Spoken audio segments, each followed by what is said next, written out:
Hey guys, welcome back to another Build More Than Just a Body mini-sode. I am going to be talking to you about shame today. There are healthy levels of shame that we experience in our life, especially in our most formative years of our childhood.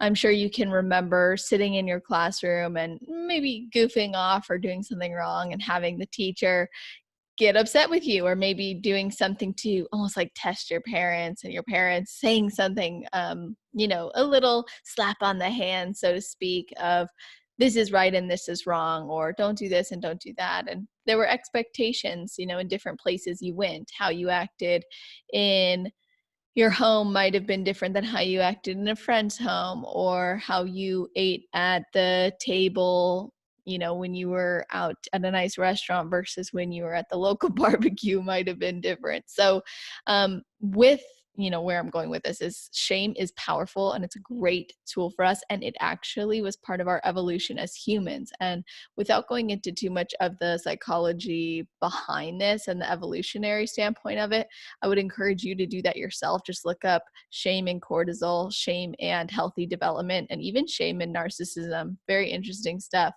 But what I am trying to get at here is this emphasis on identity. And the big takeaway of the things that I've learned about shame is we were meant to experience it to protect us and keep us safe in the communities that we reside in, basically, and that we want to thrive in. Now, in the competitor world, for example, there are various identity expectations in any world too, that says, you're right if you do it this way, you're wrong if you do it that way.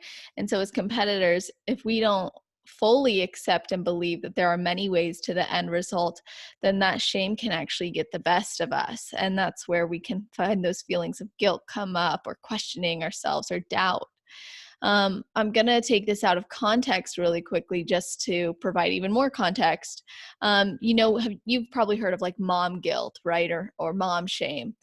It's along the same lines of people have expectations, or maybe perceived expectations, of what it means to be a good mom, or a good competitor, a good athlete, a good coach, a good friend, good partner, whatever it might be. And these types of things begin to influence our behavior and the way we feel about our behavior. So, how does this make sense, or why am I even bringing this up? Well, I want you to know that it's okay to feel shame. It's okay to feel ashamed of certain things, but there's a healthy level of shame. And it's there to teach us something. It's there to teach us how we can better fit into our community, or maybe it's there to teach us the parts of the community that aren't actually best for us, or maybe the things that we don't agree with, the things that we want to take our own path with. So I want you guys to think about that over the next couple weeks or so. Just how does shame show up in your life? When does it show up in your life? And why is it showing up in that way? Sometimes we have shame because there is a perceived expectation, or maybe there's an actual expectation. I would just encourage you to look at the behaviors you have and where shame is coming up. Recognize that it's okay to experience shame. It's actually healthy and it's contributing to your development as a person, but it can also be used to your advantage of seeing, maybe I don't love or appreciate this about the community, or maybe I want to change this, or maybe I need to expose myself to other people doing it the way that actually feels best for me. So I'd love to hear your guys' thoughts on this. I hope you enjoyed this mini-sode, and let me know if there's any topics or questions you have that you want me to cover in these mini-sodes, and I'll be happy to do that.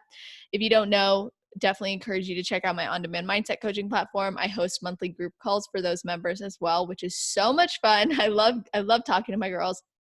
But aside from that, we also get into various topics in our Facebook group. And of course, you have the full on-demand platform where literally, if you're struggling with body image, food relationship, self-talk, discipline and motivation, or your goals, you'll be able to go through specific step-by-step tools, essentially, with resources that guide you along the way. So it's specific to what you're dealing with. Don't want to talk to it too much. This is a mini-sode. This is just to give you that quick digestible information, but I do encourage you to check it out on celestial.fit/on-demand if you are curious. So with that being said, hope you have fun thinking about shame this week. Definitely, again, encourage you to do some research of your own. Shame and narcissism, shame and personal development, shame and human development, lifespan development. All these different types of keyword searches can be fantastic for opening up a world to case studies and research. If you like that kind of stuff, just be careful where you're getting it from, as always, and take everything with a grain of salt. Thank you guys so much for tuning in. I'll talk to you soon.